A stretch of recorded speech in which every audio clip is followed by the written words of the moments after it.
red, blue, purple light. Friends, red, blue, purple light. Friends, facts, red, blue, purple light. Friends, red and blue, purple light. Friends, facts, you can get to know the legend, sacrilegious Sunday to Melanin Monday. You can get to know the legend, my love. Just open your third eye on Thursday. Lord, the food, the art, the clothes, the Vatican's getting exposed fast. We put the show on the road, you better stay on your toes. I was telling land, focused on the ego. Then I opened my heart, let go of the ego. Grand after grand, we stacking up these C notes. Facts, facts, yeah, we gon' put this shit on our backs. Facts, facts, we in your city, pull up where we at. Facts, facts, peace, love and light. Peace, love to the family. Peace, love and light. To the family. Peace, love and light. To the family.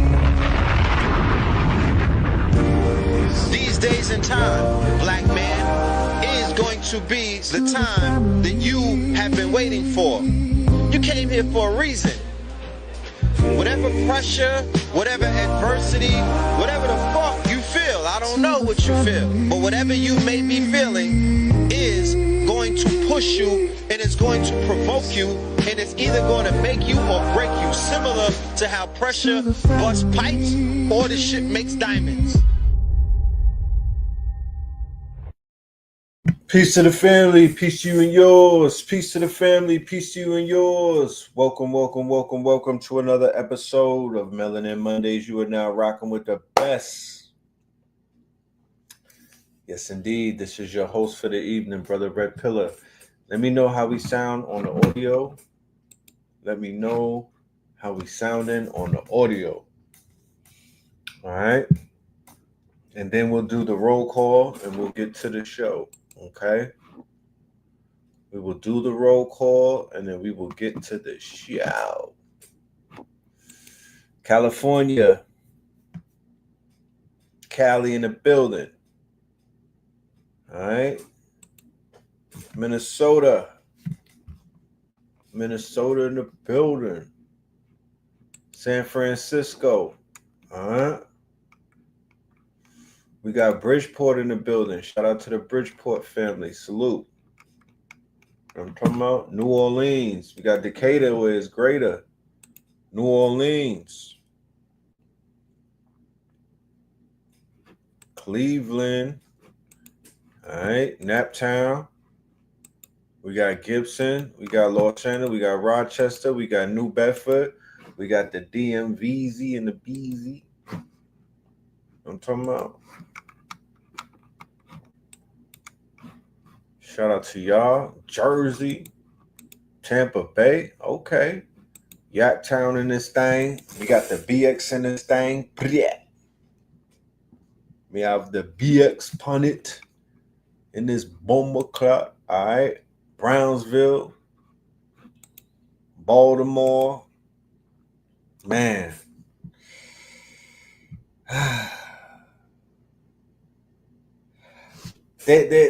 There must be a thing, man. There must be a thing with my generation. I feel like my generation is cursed, bro. I know that we all trying to get ourselves right in front of the ancestors in the Most High and whoever you might believe in and whatnot, but I don't know what it is, man. It's like I find myself asking the universe, like, what the fuck? Like, what's really going on with my generation? You know, there's a lot of morbid situations. You know, a lot of morbidness surrounding people of my generation, the 40s and the 50s and some of the 60-year-olds. But it's like, can I live? Can we live? Can we enjoy life? You know? We're gonna talk about the impact of not just Malcolm Jamal Warner, but the Cosbys. You know, I think that it would be egregious to give this man his RIPs, and we don't talk about what this show meant to us. I know that it was fashionable to throw Bill Cosby under the bus, and thus everybody on the show got thrown away and canceled as a result, right? Because of what Bill did in the 70s when he was a young upstart. If that's correct. If I'm incorrect in my assessment of what Bill Cosby was canceled for, if it was like some up to date shit, you got to let me know, because when I was following the case and I was paying attention to everything that was taking place, it was brought to my attention that these were some he was being accused of transgressions when he was younger, before he became the Bill Cosby that we know. For the younger people growing up and tapping in, like my sister's generation, you know, definitely the youth, like the young little ones, the children, you know, I don't think y'all know. I don't think that y'all could relate. Um, it's just a cultural zeitgeist type of thing. Like, you literally had to be there. So my Gen X's, my 70s babies, my 80s babies, I know y'all are going through it right now. Out of the whole Cosby show, Theo was the role model. Out of the whole cast, like, there were a lot of positive, and I should be doing roll call, but I'm gonna get right into it because this was heavy on my heart for like the whole day. I was effed up. I wasn't even gonna do the show. I literally took a nap. You feel me? On some old man shit. Like, I literally laid down and just took a nap. And like, my son woke me up and was like, "You're not doing your YouTube?" And it was like, I didn't even know what to talk about. Like, I was gonna, you know what I'm saying? I was gonna take the day off and just reflect, because sometimes shit hits you. Okay, so the 90s, my bad, the 70s, the 80s, and the 90s babies. Like, I'm sure the other somebody's in the chat and they said that they're 27 and they watched it heavily. Like, the Cosby Show went into syndication, so I'm not even gonna put a whole age on who was impacted by the Cosby Show. I feel that, you know, if you melanated and you got soul, it spoke to you the same way that people are watching Martin reruns and shit like that, and they're falling in love with Martin and Living Color, you know, decades later. Um, man, Theo, man, his name was Theo on the show, ladies and gentlemen. His name was Theo on the show. That's what they called him, Theo Huxtable, the coolest blurred on TV. This precedes Urkel, Steve Urkel. This precedes Steve Urkel in Family Matters. Malcolm Jamal Warner was one of the coolest, awkward black children on television. Feel me? He was the antithesis to what they were rolling out through the music, which was the hardcore thug motif, right? He made black men want to go to college. He made black men not want to sell crack. He made black men want to be something with themselves. He made black men want their father, bro. Because the allure of the Bill Cosby show is not just Bill Cosby, it was the children who we all aspired to either be like or be with or be around. You feel me? Claire Huxtable, Theo Huxtable, Cliff Huxtable, Rudy. Now, y'all remember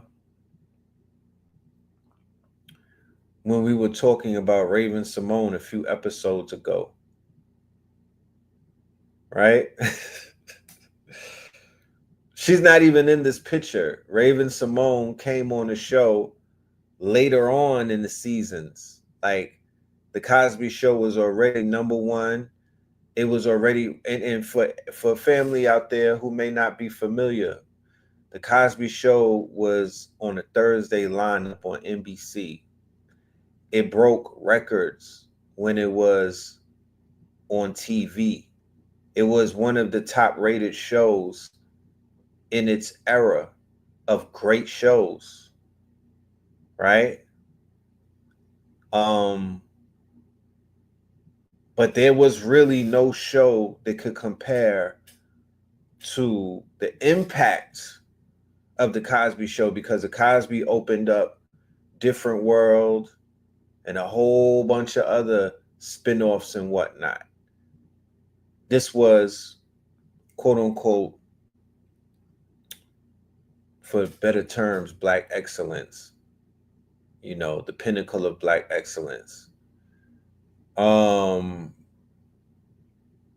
gonna play some videos because we're gonna memorialize the good brother and eulogize him, and we're gonna remember his contributions to the art, because he was a thespian, he was a poet, he was very intellectual and whatnot, raised by a good family. You know what I mean? It wasn't just a Cosby thing. It wasn't a Bill Cosby thing.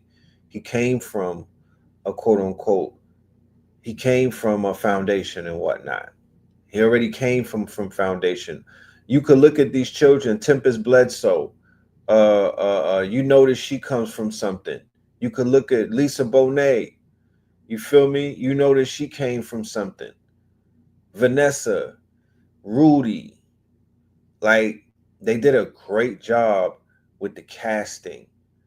You know, this wasn't one of those, and to be honest with you, the antithesis to the Cosby Show was Married with Children. I don't think y'all really know that or not. With Al Bundy, they the Fox television, they came out with the antithesis to the Cosby Show, and that was Married with Children.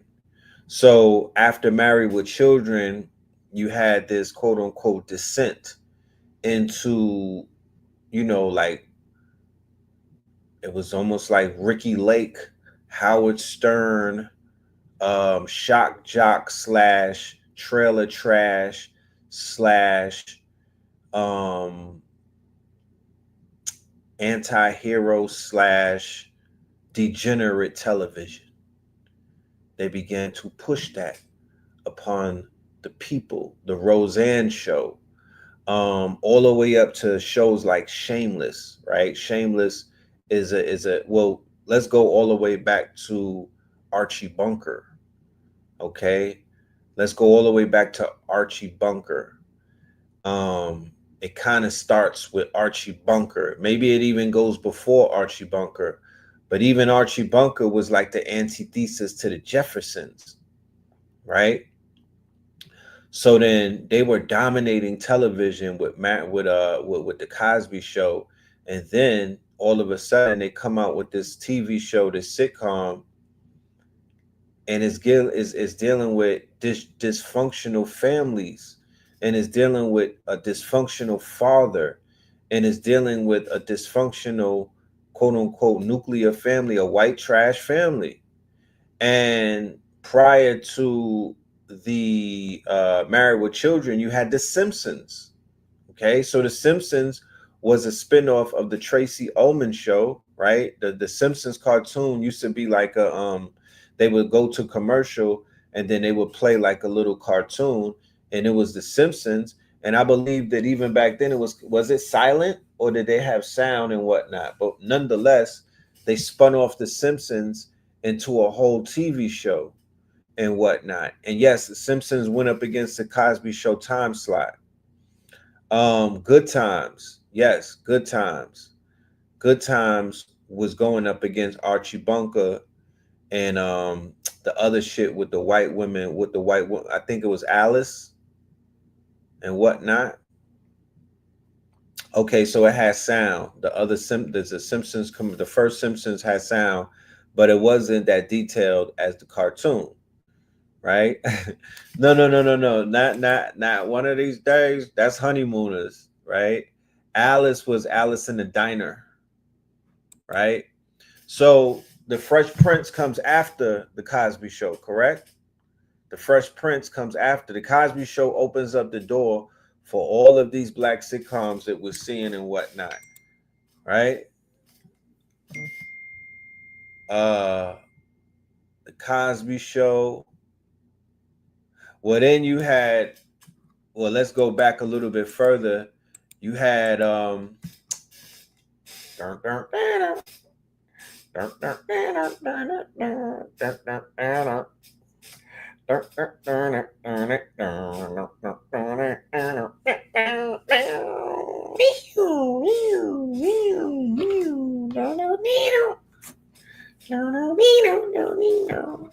Mel's Diner. Remember Mel's Diner? Yes, the Jeffersons was a spinoff of Archie Bunker. Yes, it was.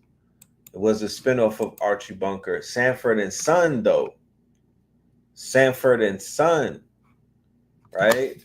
That was the one that they put up against, Archie Bunker. And I think it was the other one with the white woman. She had gray hair. I forgot the name of that show.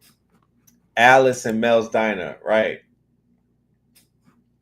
So Red Fox being the OG, this is the 70s. This is Red Fox and them is in the 70s. But this is a time. So this is all Norman Lear, the small hat that was out there running a lot of shows. Three's Company. Whew, different strokes. I just came up with a Philip Drummond bar the other day. You feel me?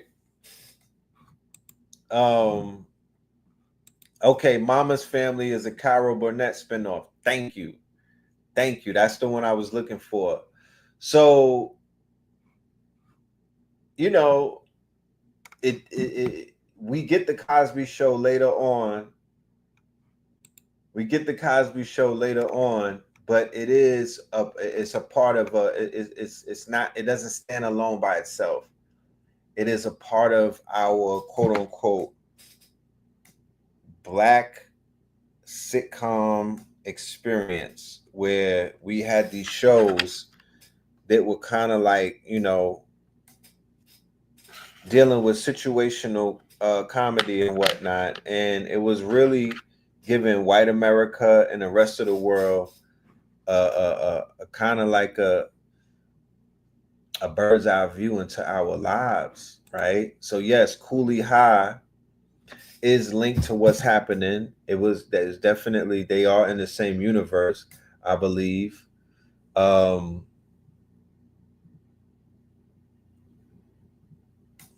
Theo dated the lady from Family Matters who passed away. Damn. You mean Shorty, the little baddie? That's crazy. That's crazy. So just to paint the picture for everybody in the building, I love to add some historical context to things. I would in the 70s, we was kind of lit with the shows and whatnot. Welcome Back Carter, What's Happening. We had Nell Carter, that's Welcome Back Carter. We had Remember the Fawns.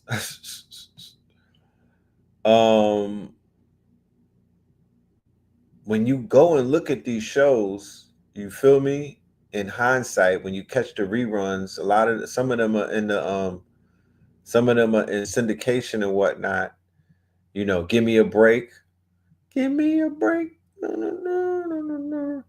You know, I had a crush on D. I had a crush on D. She was thicker than 2-day-old oatmeal. Melanin was popping. Feel me? She used to have heavy petroleum, like she had the greasy, you know what I mean? She had the melanin was popping, but it was greasy too. She had the good linoleum petroleum on her face, you know. And she was funny too. Benson, Webster, Facts of Life, feel me? Everybody had a crush on Kim Fields. You smell me? I know somebody that had a crush on Joe, but I ain't gonna talk about it. Yeah, Tootie. Yeah, hell yeah. Come on, bro. What are you talking about? Thelma's on. That's what I'm saying. So think about how we came up. Like once again, and I'm sure that the younger generation, y'all had crushes on Laura, Shorty from Family Matters. Y'all had crushes on all type of shit. They gave y'all trash though later on down the line. I'm sorry to say. The niggas that was grown up on Molly Cyrus, that was Molly Cyrus was your crush, nigga Jackie from 227, bro. Jackie from 227. We had healthy relationships with the women on TV. That's all I'm trying to say. Young men who were coming up, teenagers and whatnot. You know, we had some healthy relationships. Why? Because the characters were kind of healthy. You understand? The characters were kind of healthy. They had dysfunctions, but it wasn't crazy dysfunctions.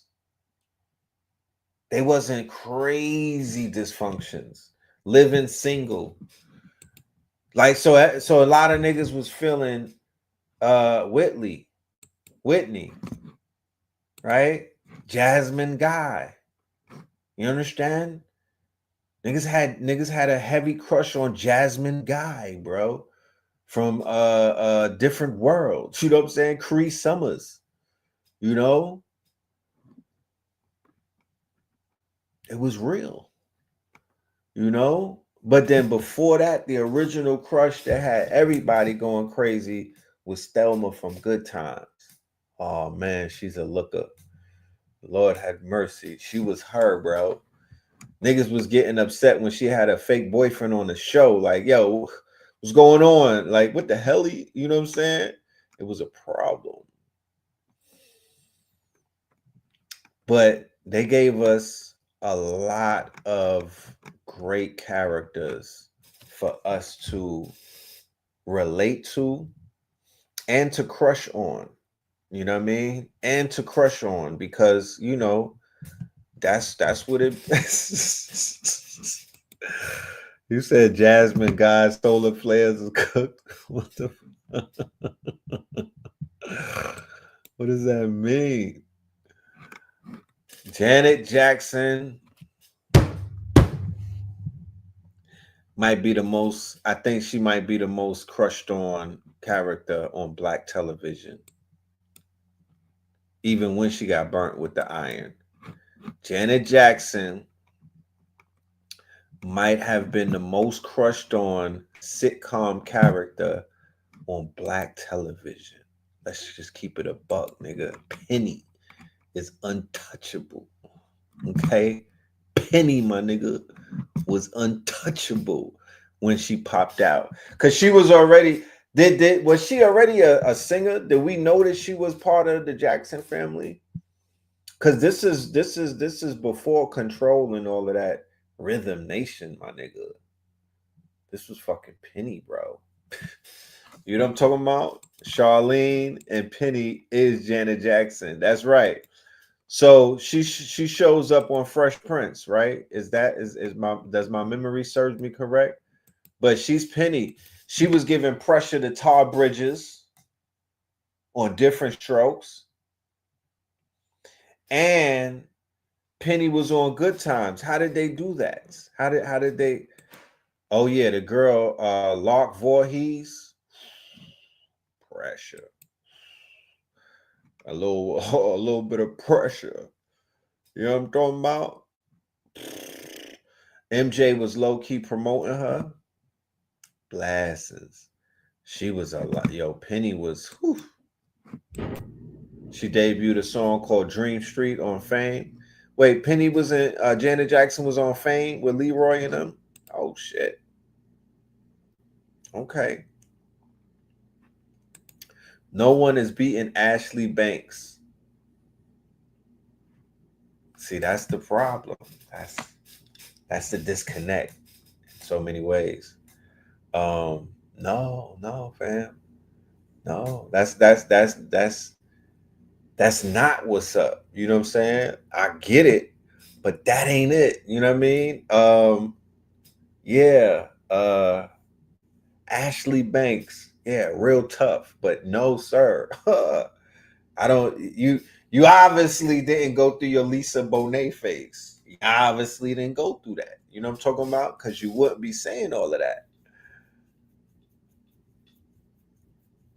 Lisa Bonet had ninjas in a headlock. I don't think y'all understand because the Cosby Show was great. That Theo, shout out to Theo, shout out to his sister too, right? But who made Lisa Bonet? Like, did Bill Cosby sleep with somebody? Who made Lisa Bonet? Because it's not, you know what I mean? Was she delivered by a stork? Like, who made Lisa Bonet in that family? Because God damn it, Claire got some answer. You got some answering to do, Claire. When you was studying to be a lawyer, did you shack up with your teacher or something? I mean, because I don't know that she didn't look like Bill at all. The older sister was light skinned too. Yeah, mama was on a tear. You know what I mean? I need to say I need a spinoff. We need the backstory. You know what I mean? So Lisa Bonet messed up when she did a movie called Angel Heart with Robert De Niro, who at that time is a bad boy in cinema. You know what I mean? He has like, it's Robert fucking De Niro. This was around a time when we were too young to see R-rated movies. So we were hearing about the hoopla. And then when we got to see it, it was like, no. You want to talk about a teenage heartbreak, my nigga? She put us all down like old Yeller. You know what I mean? Shot 2 shots behind the ear. Headshots. She put all of the young niggas down, bro. You know what I'm talking about? Yeah, man. She broke a lot of hearts with that one, bro. You know what I mean?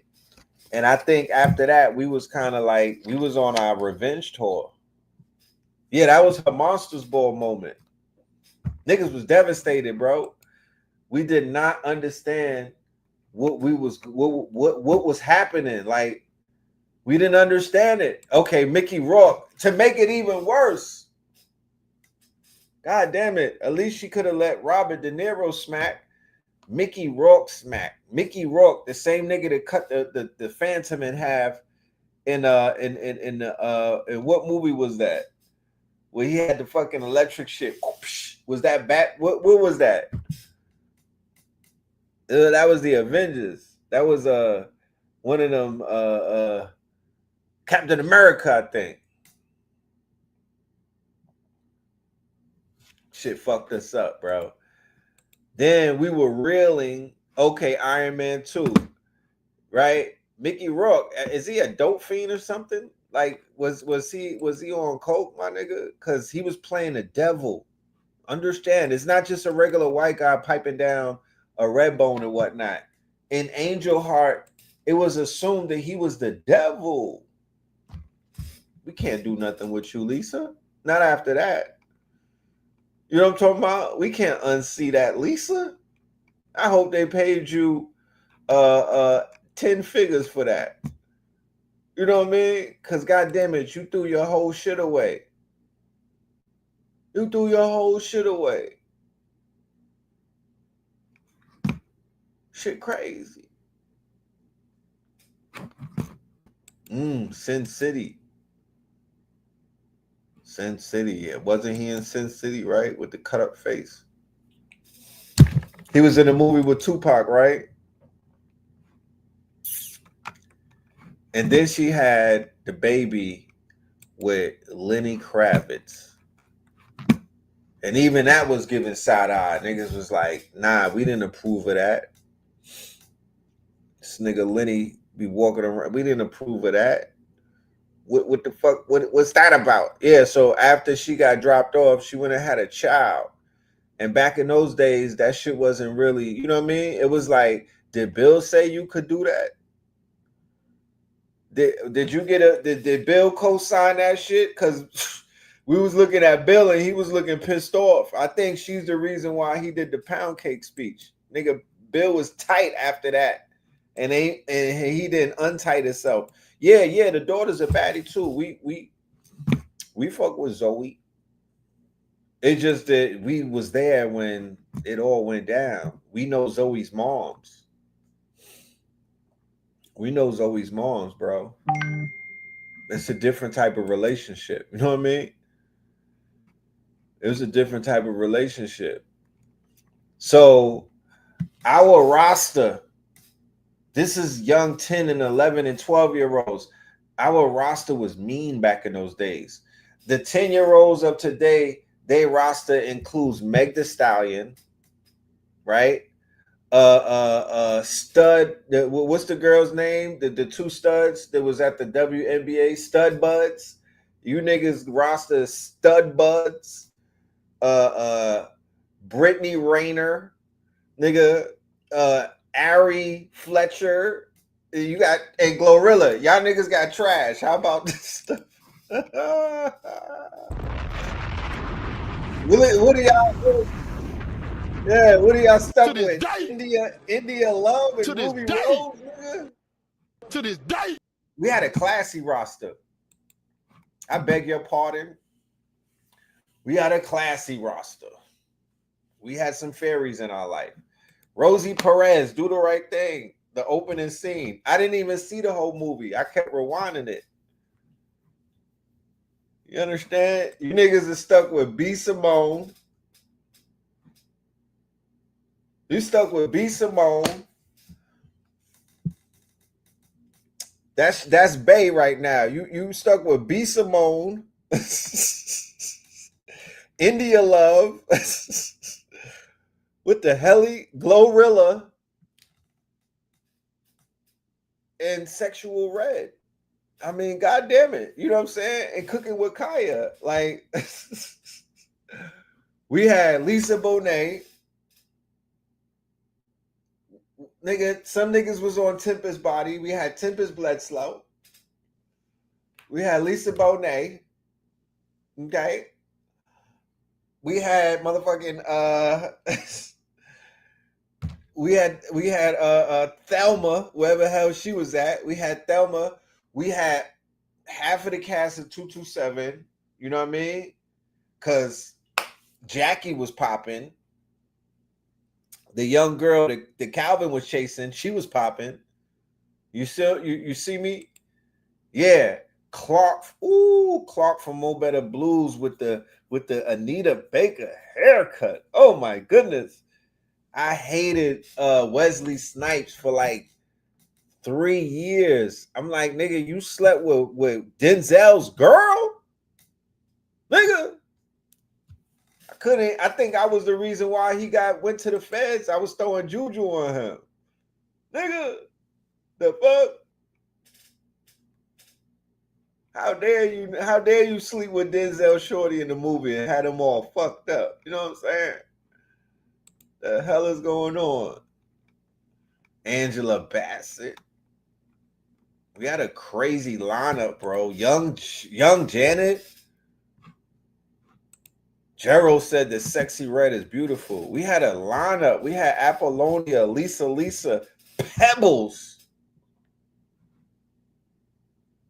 That's why niggas is walking around effed up in the game right now, because the roster done changed on us. We trying to, you know what I mean? We getting pulled in all type of directions and whatnot. They should have just kept us focused, and the men of my generations would have achieved more. You know what I mean? We got hit with Foxy Brown and Little Kim and lost our bearings, my nigga. But our foundation is strong. You know what I mean? We didn't even have, like, nowadays a 10-year or 11-year-old's whole starting five is OF models. We had that back in the days, but we didn't have that back in the days, if you understand what I'm saying. It was out there, but it wasn't out there. You know what I mean? Because the women on the front lines who wasn't walking the blade and whatnot, they was bad as F. The actresses, the singers. We didn't have no such thing as social media, so nobody knew who that was. It was the girl in the Jet magazine. We didn't even have vixens like that. You know? Jody Watley. The only girl that everybody knew was Vanessa Del Rio. And I told y'all the story about when I met her, right? We're not about to get into story time, but make a long story short, ladies and gentlemen, I met Vanessa Del Rio in the flesh, and she threw some panties at me. Well, really, she didn't throw it at me. She was at Biltmore Ballroom, and she was signing them. And yes, I did get a signed pair. Thank you. Yes. That will go up in my museum one day. You know what I'm talking about? That shit is in a safe somewhere. But yeah, I did score a pair of panties from young Vanessa Del Rio. Yeah, Janet jacked me as well. I never met her, but I did meet her in my dreams. Yeah, the Jet magazine, the beauty of the week. We had Jasmine Guy, right? We had Irene Carter. I know some niggas that was crushing on Linda Carter, aka Wonder Woman. You niggas had look. We would get hit with the hairbrush by our grannies and our aunties and whatnot, because you couldn't crush on those pigtails when they was on TV.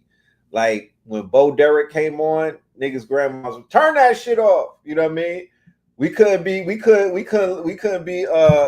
crushing on no pigtails in front of our mamas and whatnot. We get hit with the hairbrush. Get your ass out of here, boy! If you ever bring one of them women in my door, you know what I'm saying? Linda Carter and a bionic, but you know, we could be we on this show. We could be honest. We could be honest. You feel me? We could be honest. You know what I mean? We gave a few pink toes. We gave like three passes to the pink toes. Charlie's Angels. You feel me? Raquel Welch with the shit that was flipping. You know what I'm saying? It was such an easy time back then. It was such an easy time for Farrah Fawcett. Farrah Fawcett, the hairdo. You know?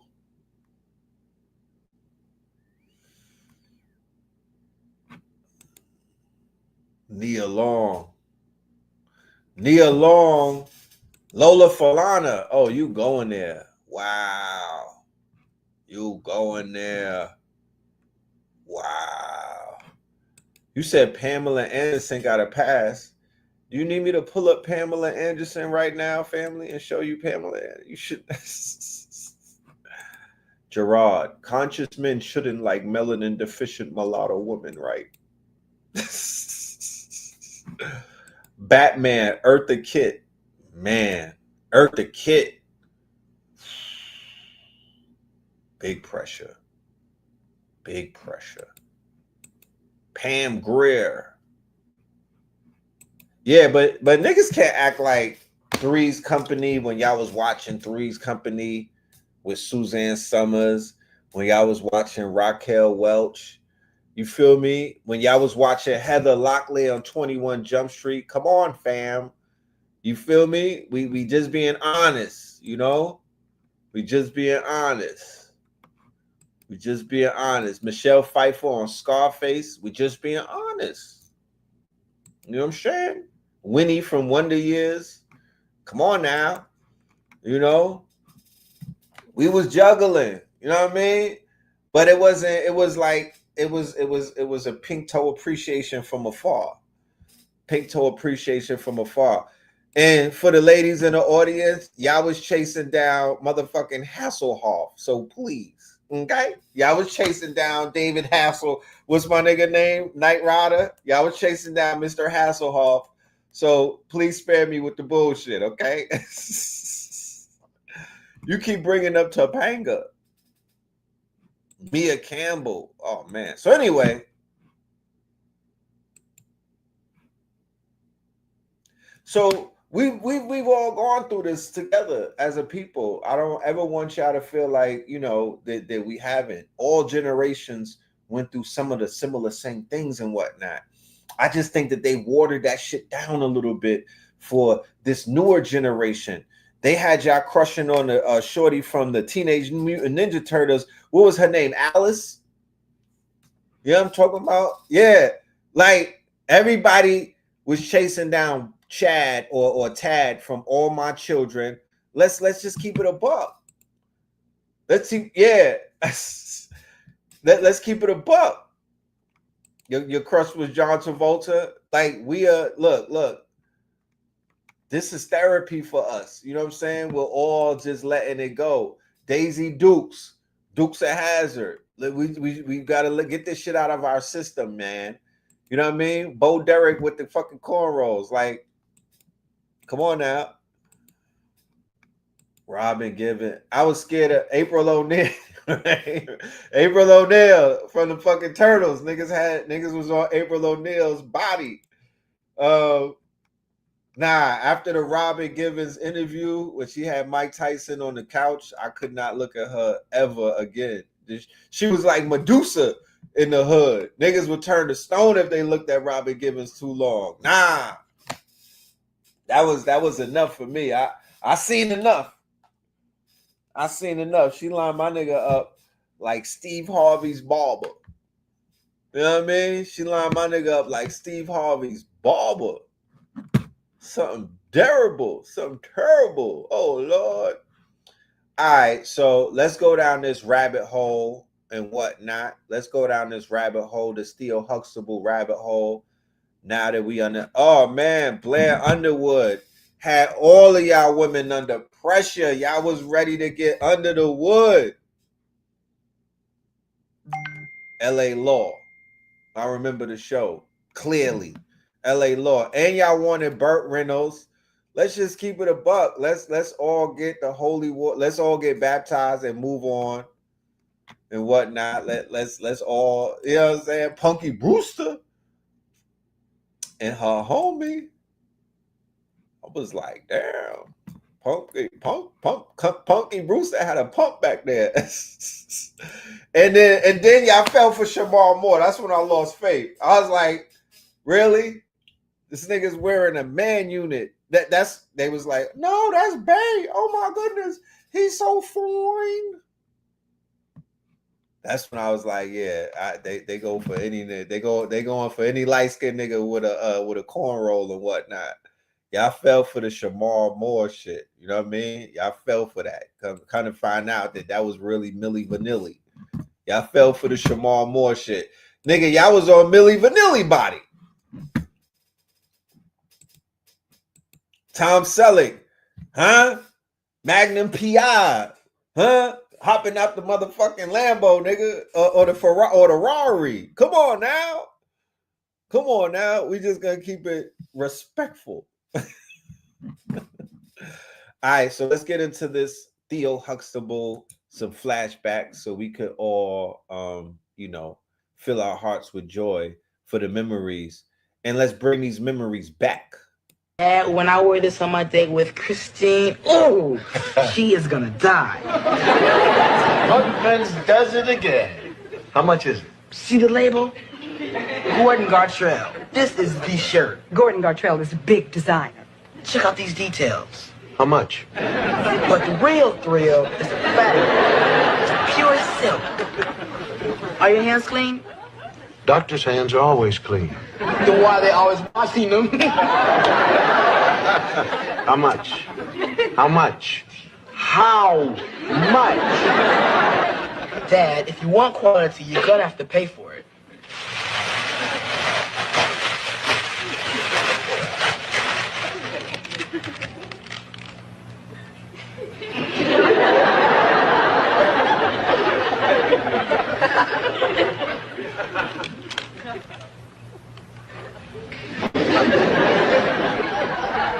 $95. For educational purposes. Of course. Well, there must be a pair of pants in there, too. So, where's the Gordon Gartrell? Dad's taking it back. Just because it costs $95. Ooh, Dad's right. Those shirts are way overpriced. A girl like Christine deserves a man like me in a shirt like that. I can make you one just like it. You? I took sewing. Hey, I took English, but I got a D in it. I'm telling you, it's not that hard. You buy the material, you follow the pattern, you got yourself a shirt. But we're not just talking about any shirt. We're talking about a Gordon Gartrell, the greatest shirt in the world. Oh, what makes it so great? $95. They'll be here any minute. This my shirt? That's right. Thanks. Hey, that's nice. Denise! It's over, isn't it? Is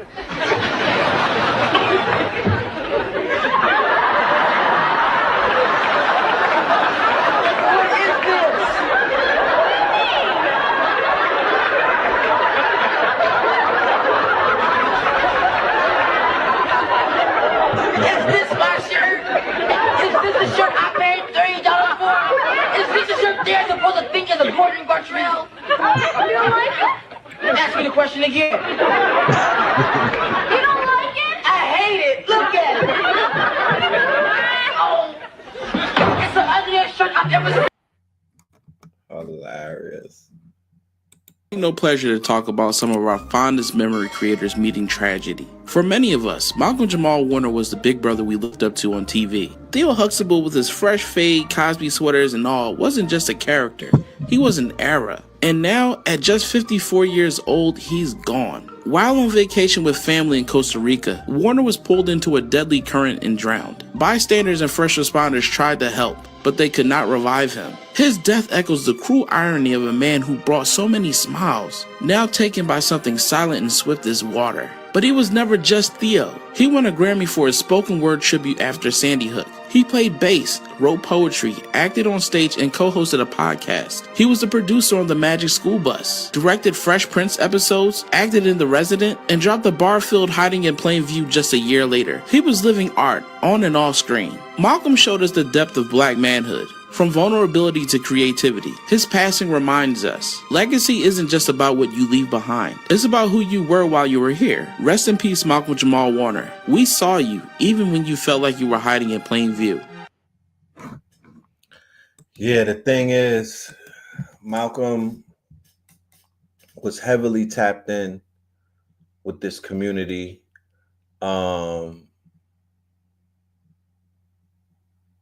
There are videos of him meeting Rizza Islam. There's also some videos where he is linking up with other people. He was a great poet, great poet, great orator.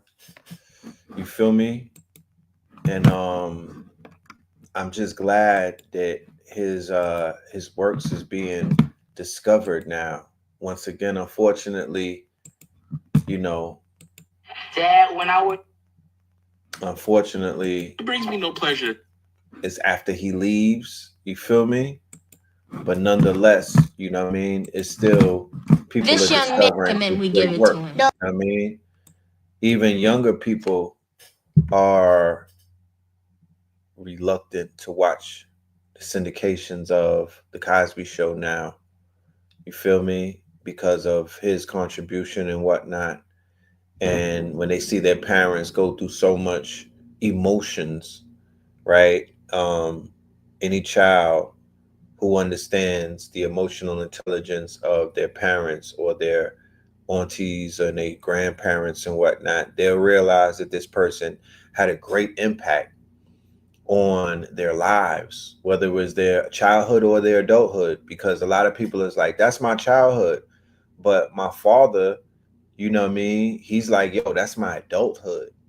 Like, he experienced the Cosby Show from an adult, you know what I mean? From a black man in Brooklyn raising children, twins, during the crack era, during the quote unquote scourge, during a genocide, right? During a genocide, my father was raising us in Brooklyn. Um, there was a cleansing taking place during the crack era, and a lot of people were losing their bearings and whatnot.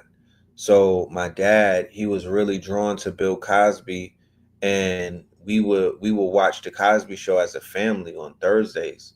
Like, we wasn't watching TV in our room by ourselves. We was watching it as a family. You feel me? With food and everything, dinner served. We was like sitting down watching the Cosby Show as a family. We would laugh together. You feel me? We would like cry together. It was really a family oriented time that I could speak of.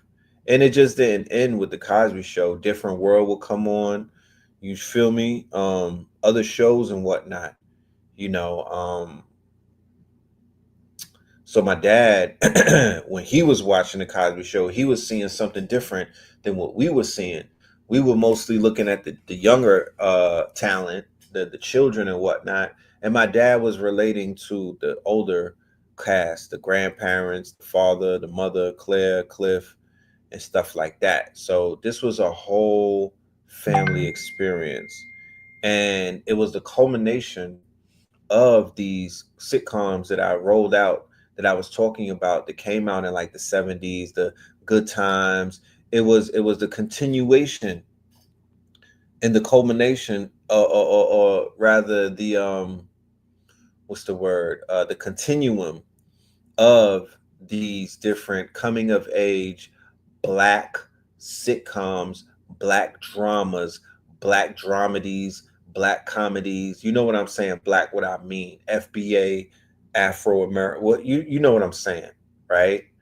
It encapsulated our. This is pre-Obama.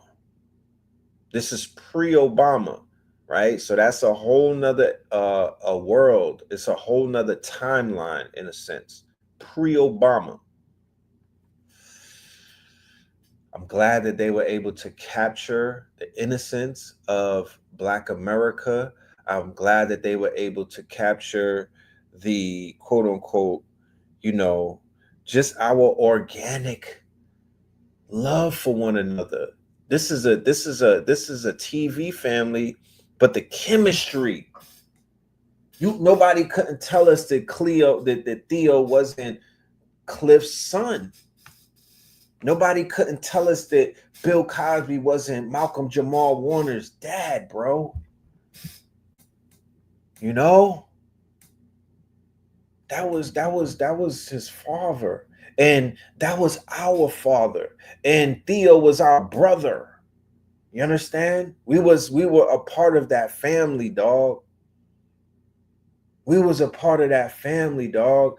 So when the other gender, or people try to, oh, I'm canceling black men because they out here sticking up for Bill Cosby. Bill Cosby. Bill Cosby. I don't know why these men always want to stand up for these men and these monsters, and they get triggered. People start taking things personal because that's what they do in the media. They'll make you feel like Bill Cosby violated you. You feel me?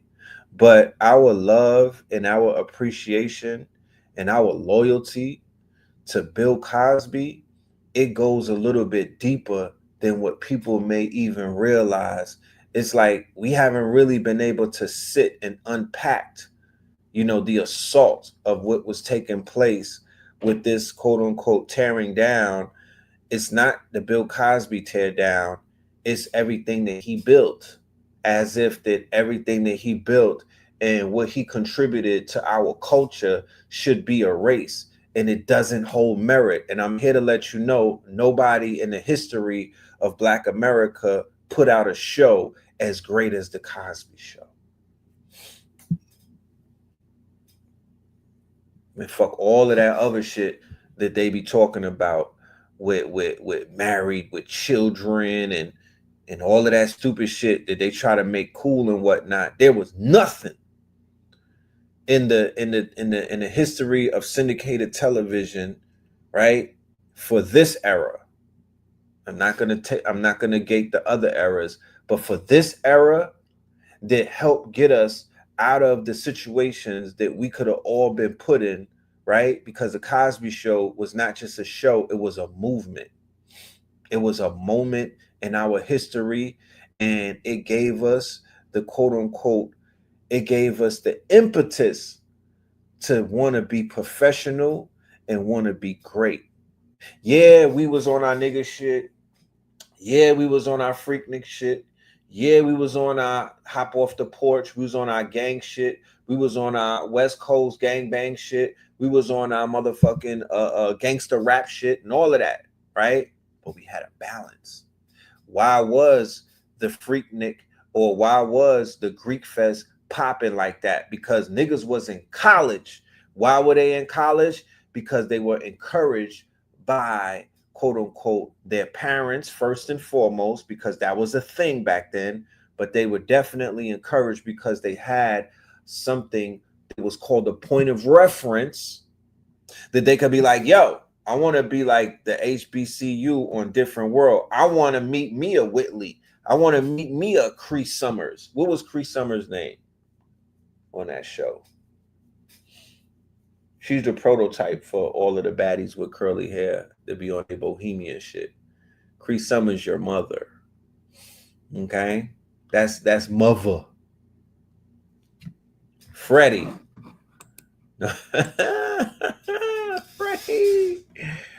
Freddie. And then who was Freddie's roommate, right? Who was Freddie's Sammy? They wasn't, I don't know if, and then before that, Bill gave us Fat Albert. She had an album called Street Fairy. Crazy. Kim.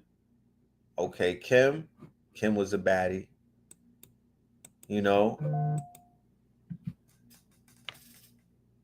If my memory serves me correct, there wasn't an agenda in the TV show, right? There wasn't an agenda being pushed in the TV show. What I remember being pushed was an agenda of the family unit.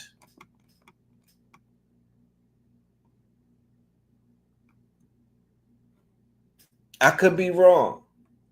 I might have overlooked some things. But it wasn't, even if there was an agenda, even if there was something there that was in the script, it wasn't like Homegirl from Chicago wrote that shit, Leana Waithe. It wasn't like Lena Waithe wrote that shit. It wasn't like It wasn't like Shorty with the long fingers from Wicked. It wasn't like she wrote the series. It wasn't like Tyler Perry wrote the series. It wasn't like Lee Daniels wrote the series. So if they did have some shit in there, it wasn't like it wasn't their pen. You know what I mean? Because they got poison pens. Tupac made an appearance. Biggie made an appearance. Everybody that was somebody made an appearance back in those days, to my recollection. If it wasn't the Cosbys, they was on Martin. You know, in a way, you know, Martin was kind of like somewhat of a, you know, but I want people to understand the agenda back then. So back then, the agenda was NBC and then Fox 5, which was on a come up, right? So before we knew Fox for being Fox News and all of this crazy shit, they were trying to get their feet planted on television with their quote unquote sitcoms. It was a brand new television station. Right? So they built their station off of being anti-Cosby, right?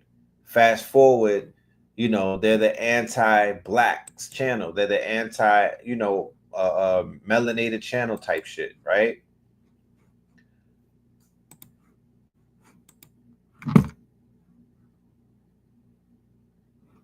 Not, all right, let me rewind it. Not melanin, not anti-black. Fox was more the anti-Cosby formula.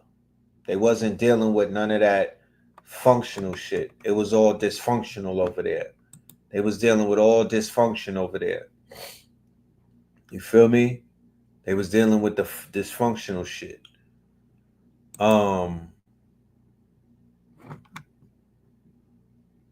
Garrett Morris. Shout out to Garrett.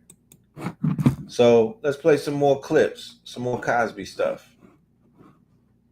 Young man needs a loan, and I do recommend we give it to him. No. But Mrs. Griswold. No. Why not? You have nothing.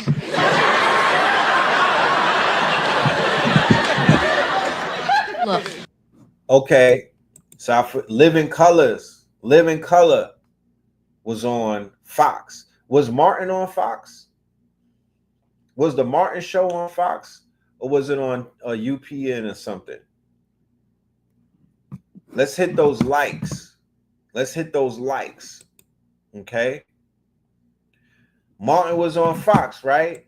So once again, that Fox represented the antithesis to the quote unquote to what NBC was pushing with this whole go to black college with different world, Cosby Show type shit. You had New York Undercover and you had Martin. Where was then UPN popped off? The UPN network popped off. Was they giving? Did they do Living Single with the four girls? Where did Living Single come? Did that come through Fox or did that come through UPN?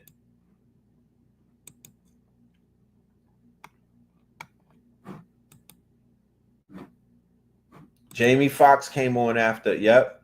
Jamie Foxx came on after. Yep. Living Single was on Fox. So there you have it. You see the pattern, right? You see the pattern of the shows? A little more edgier and whatnot. A little more edgier. Not to take away from what they were contributing, but definitely not the type of writing team that the Cosby Show was dealing with. A little more edgier and whatnot, right? The Wayans brothers. But prior to all of that, it was In Living Color. In Living Color. Remember, In Living Color is what created the Super Bowl halftime show. In Living Color was on Sundays, and that shit was fucking lit. And it created the Super Bowl halftime show based off of the NBA. The NFL got their ass kicked from Living Color.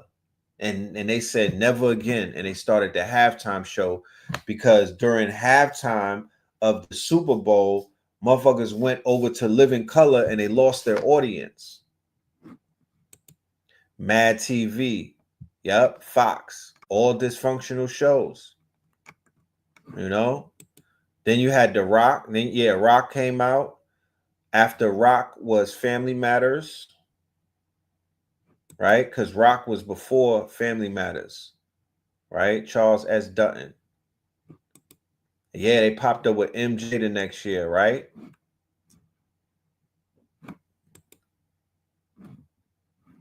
Shit, Living Color gave us they gave us nigga. Living Color gave us J-Lo. It gave us Jamie Foxx, Tommy Davidson or Richardson. No, Tommy Davidson. It gave us motherfucking the white boy. Nigga. That was the biggest one.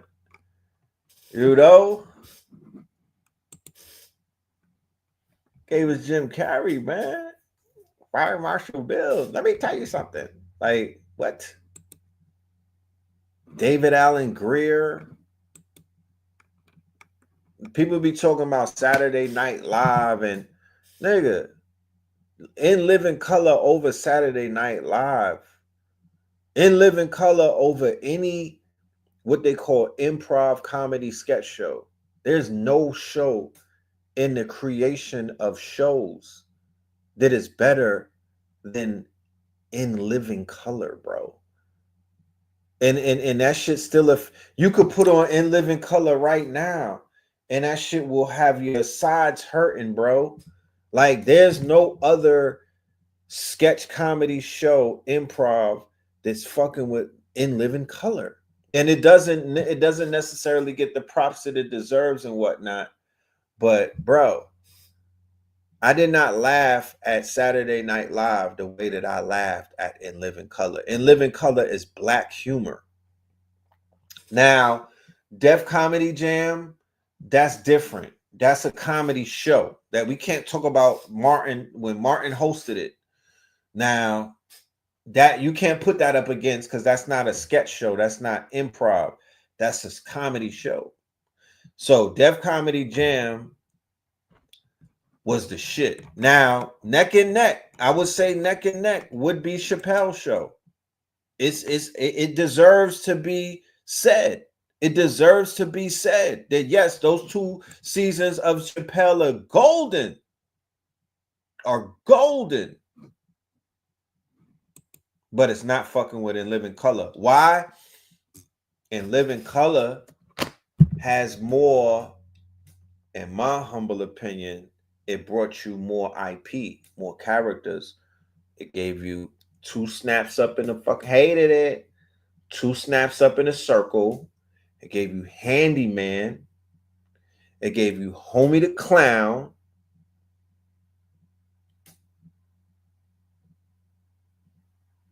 Okay? It gave you Homie the Clown. It gave you Handyman. It gave you Miss Jenkins. You ain't hearing from me, though. You ain't hearing from me, though. You said. It gave you Hey Mon. It gave you The Gossip. It gave you Antoine Jackson. It gave you Fine Marshall Bill, my niggas. It gave you Wanda. I'm not being facetious. I'm not being facetious, my genius. But the characters that came out of In Living Color, the other sitcoms. So you mean to tell me that Shanae is not a spinoff? You mean to tell me that every single show after that did not get inspired by In Living Color? Are you telling me that Dave Chappelle was not looking at In Living Color when he decided to come up with nigga the Head Detective?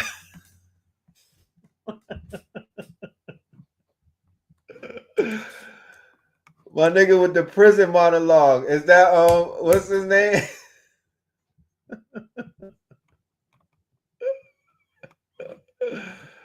What are we talking about, bro? What are we talking about? Like, nothing. We not taking anything away from the other shows, nigga. We not taking nothing away from the shows. But Oswald Bates, nigga, Oswald Bates. Come on, family. Oswald Bates. So you can't bring up the Wayans show because the Wayans show is a spinoff. You can't bring up nothing that the Wayans did after In Living Color. That is the best Wayans production ever. Okay, that is the best Wayans production ever. Let's not even bring up the spinoff shows like the Wayans brothers. That's not fucking with, because y'all giving us, that's a sitcom. In Living Color is not a sitcom. That's why I was saying that it is a variety / improv type of show. So that's why I put it in its own category. It's going up against Dave Chappelle and some other shows like SNL, right? Which, make no mistake about it, SNL is a fucking banger. Like, SNL was crazy. SNL with Bill Cosby, with Eddie Murphy. Like, SNL is classic. But it did not clear In Living Color. I hate to break it to you, man. I hate to break it to you. Jamie Foxx came up with Wanda on In Living Color, right? And Wanda is Shanae. The Homeboy Shopping Network. Yeah, that's Martin. The live performances after the show. There you go. With J-Lo and them shaking that tail feather. The live performances. They got everybody. They got the live performances after the show. It was hood. It was hood. You know? It was hood. Oh, these are classics. These are classics. These are classics. We're not dismissing SNL, but we're saying that once the hip hop, when they came with In Living Color with that flavor, with that sauce, it was over with. All of the old people was mad because they didn't understand the humor and whatnot. But nah, they ate, my niggas. In Living Color ate, bro. Homie is a genius. Keenan Ivory Wayans. Let's continue though with this. We playing this thing for our good brother Theo. Once you have some money, you get a job, come back, and I'll be glad to give you your loan. But I won't need the loan by then. Look, are there any other banks in this building? Yes, but they're all owned by Mrs. Griswold. That's right.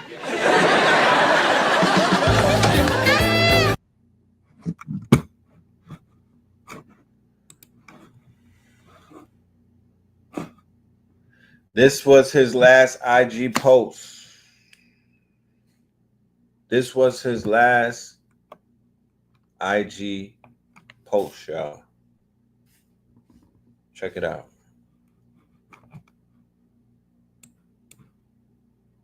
And he has a great message to leave to the family. So let's honor that message.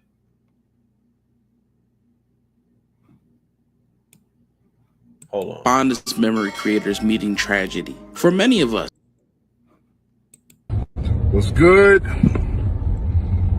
Yes, I got the flower in my hair. Today's my daughter's birthday. She put the flower there, so I'm rocking it. What?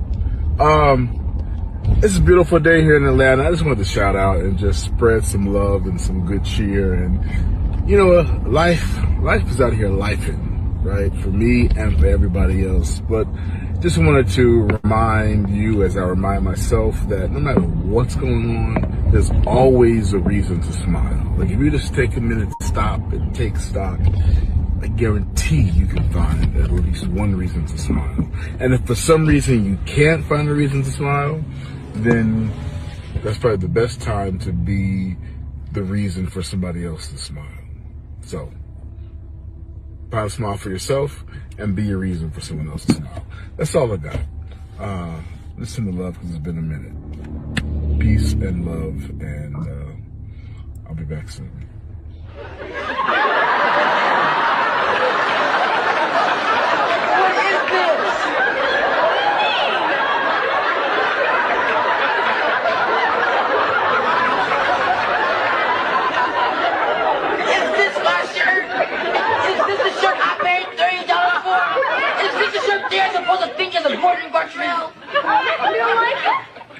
the question again. You don't like it? I hate it. Look at it.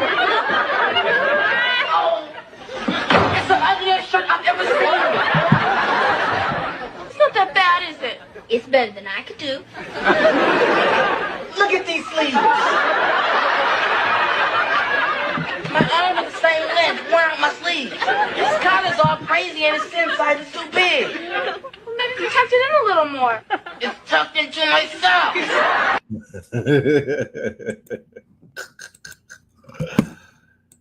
And he had bars, y'all. Check this out. How deep I bear my soul. I stand on the precipice of this crossroads. It's like I want to give my life to the cause, but which one? Ignorance is running so ridiculously rampant, I can't tell if I'm hating or merely debating just for fun. But I do know my heart heaves heavy upon hearing the fluttering hum of the feeble footsteps of fear, stamping out the ferocious flames of our dogged desire and determination to outpace the perilous prophecy our captors have programmed to be our faith, and thus our fate. I know my soul writhes with anxiety aches. Lies no longer need disguise when they start looking like the truth. Like, how do we ignore cries of ill-guided youth spitting dope bars of self-hate over beats that bang harder than strange fruit hangs? Meanwhile, her breasts hang and her booty bangs harder than the gun claps of rival gangs fighting over territory they don't even own. And in magic cities everywhere, she feeds her babies based on her ability to shake what her mama gave her because her pops was too busy breaking in his disappearing act to save her from these mean streets that eat the meek in one swallow. Lies no longer need disguise when the truth is viewed as hollow through the eyes that need it most. We, descendants of stolen legacies, children of ancestors who cannot be broken, birthers and bearers of a culture that has been repeatedly robbed and ransacked to feed the spiritually famine like a black woman's bosom. We are worthy. We are the guardians. We are the gardeners. We are the soil, we are the toil, we are the protectors of our seeds who need to be protected, who need to see true love and black excellence redirected, not through fame and fortune, but redirected through character and deed. And indeed, it is those who stand on the front line, fighting for the minds of our young, black, and gifted. It is you who are an inspiration to me, because you are the revolution we do not see on TV. Asante Sana. Nice. Hold on. Where it's at? I hear it coming. Do y'all hear it?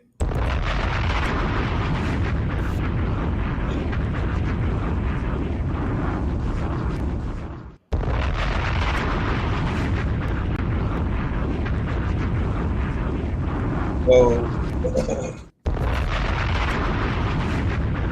anybody that's like, damn, why they taking it so hard? Why these old heads are taking it so hard? And it's like, because, you know, he was one of us. And when one of us leaves, we feel that loss. Like, we could feel the subtraction. We could feel the subtraction.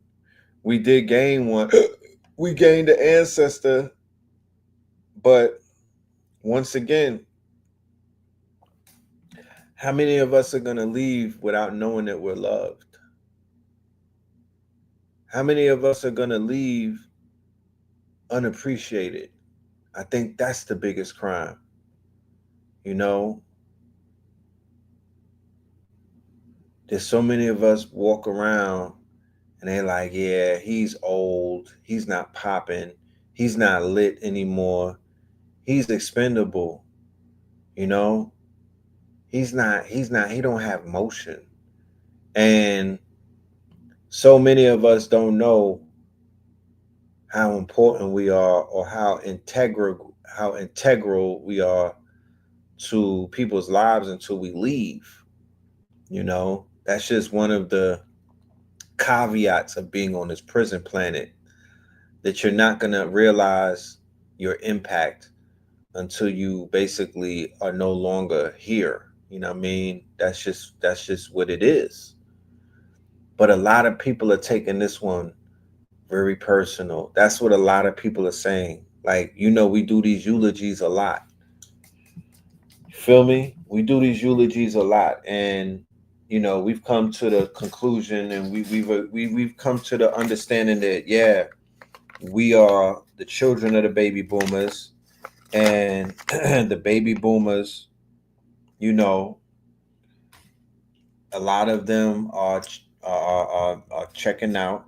You know what I'm saying? So many of us are holding that type of space to honor them, to hold them up, and to make sure that their legacies are not soiled and whatnot.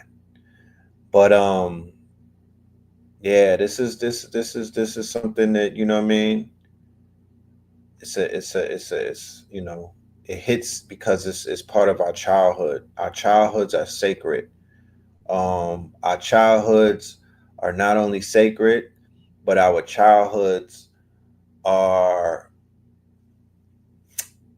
it's almost like our motherboard, especially my generations.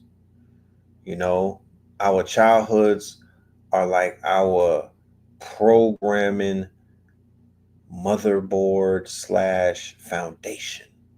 It's the shit that built us. You know what I mean? We have a very, very sacred childhood because so much shit happened. We didn't have an easy childhood. We didn't have a simple childhood. And we definitely didn't have a forgettable childhood. We have a childhood that we're trying to get back to if we could. If we had the ability to, many of us would say, you know what? I'll sign the waiver. I just want to go back to being 8 and 9 and 10. You know, I just want to live in those simple days when, shit was what it was, and the music was what it was, and the food was what it was, and we didn't have we didn't have social media, we didn't have phones that were smart. I'll give all of that up to go back to the simple days, riding on bikes and shit, on bike pegs, and jumping in a public pool, and you know, maybe urinating in it, and you know what I mean, and jumping off of the swing, and latching onto the gate like Spider-Man. You feel me? Or playing Skelly and hopscotch and hide and seek and shit like that, and having a Toys R Us shopping spree. All of these things. The simple life. So many people wants to go back to that. So it's like sometimes we got to prepare to send some of our own off to the pearly gates. And it puts things into perspective that this shit is limited, that we're all going to have a date, that we're all going to have a date, and we all should prepare ourselves, and we should continue to be legacy makers while we're here, because this shit is not permanent. We're literally on vacation, y'all. We literally came on vacation. I'm gonna say this, and it's something that I heard. I'm gonna do more research on it, because sometimes people just be saying shit. But somebody said that this planet Earth, right, Tiamat, was, and when you read some of the older texts, it kind of alludes to shit like this. But the anatomy that we have on this planet, we don't have that anatomy on other planets. And more specifically, this was told to me by, I think it was an elder. He said that the yoni, this planet Earth, is the only place where you see the yoniverse. And I was like, what you mean? And he was like, the yoni, the only time any type of beings around the galaxy are able to experience the yoni is on the planet Earth. And then that ties into the story of the Nephilim coming here and falling in love with daughters the daughters of man and doing what? And having children with them, lying with them, right? Because they probably was like, damn, they don't got no box where I come from. What is this? You feel me? And then it even ties into the secret garden. What was the apple that Adam was eating?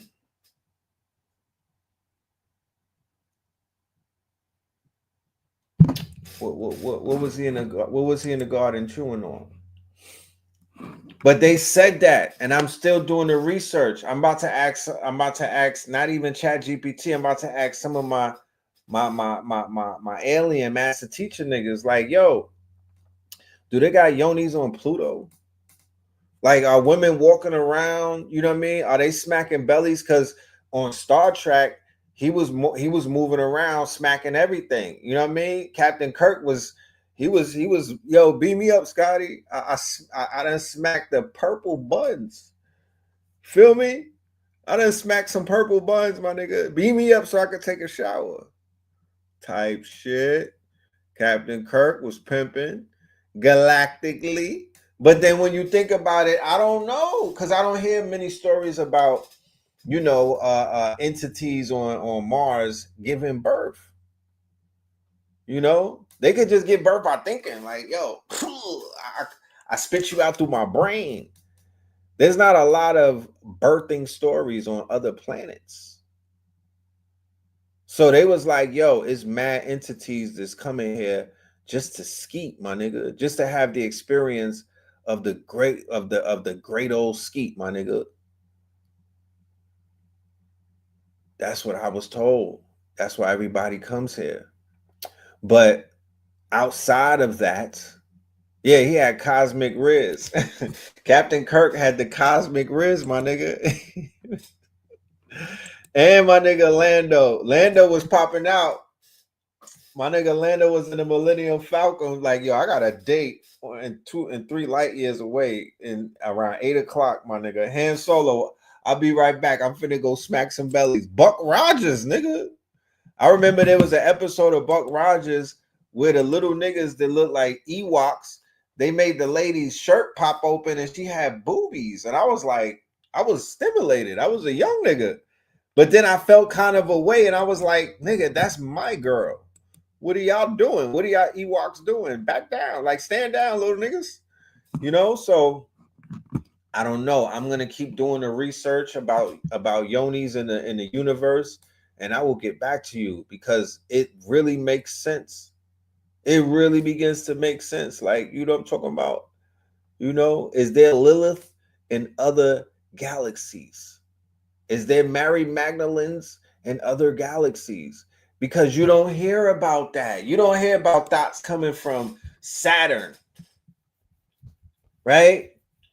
There's not a yoni on fire and whatnot destroying planets and shit. You never heard about a deity that swallows planets through her yoni.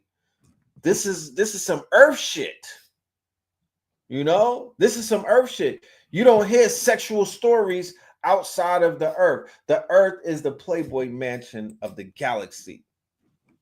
That's why they come up in this bitch and get up out of here real quick too. You know what I'm talking about? Total Recall. That you know what I mean? That was the only film that kind of showed us that. She had 3 boobs. You know what I'm talking about? And if they do got,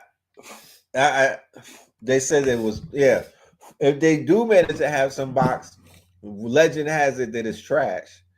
And they come into Earth and they tapping in and they, you know what I mean? They got a few dollars. They got a few dollars and they trying to get right. They are coming to this Earth trying to get right. You know what I mean? Let them live. Let them live. Let the Anunnaki live, my niggas. For real, for real. One more memory, and then we're gonna. And then everybody knows about this one. All of my Cosbys. Let's go. You know the night time. the right time to feel what they want to love now. And I hope, baby, you know the night time is the right time to feel what they want to love now. And I hope, baby, and I come on, baby, I want to make you my love now. You know what I'm thinking of. All the night time, it's the right time. How do I say goodbye? All right, now we ain't gonna get all choked up. We ain't gonna get all choked up, you know. But we going through this thing together and whatnot as a generation. We going through this thing together as a generation.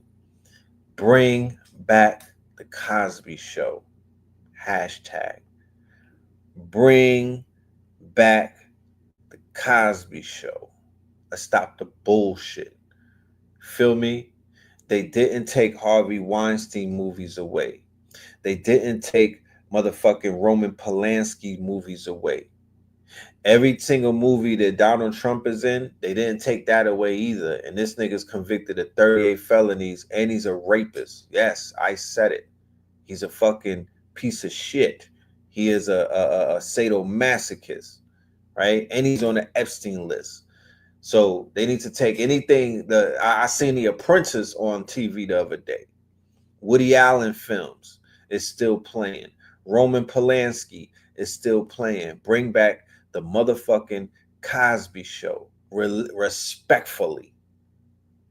Let's stop the bullshit and let that man, because Bill Cosby, his son will set soon as well. His son will set soon. Let him pay for his crimes, and he's living his life in seclusion. Can't even come outside anymore. Feel me? The court of public opinion has deemed him to be an old nasty man and whatnot. So be it. It is what it is. But bring the motherfucking show back. That's all I'm saying. Them characters in that show, they not guilty of nothing. Okay? They not guilty of nothing. And if my memory serves me correct, I don't recall Bill Cosby committing crimes during the filming of his show. Right? That's not what he got penalized for. I don't believe that's what he was convicted for. So I'm not about to act like those episodes are tied to some type of crimes and my virgin eyes can't see them. Nah, bring that shit back. I need that for therapy. You niggas was giving us arrest Tyler Perry, nigga. You know what I'm talking about? Arrest Tyler Perry, my nigga.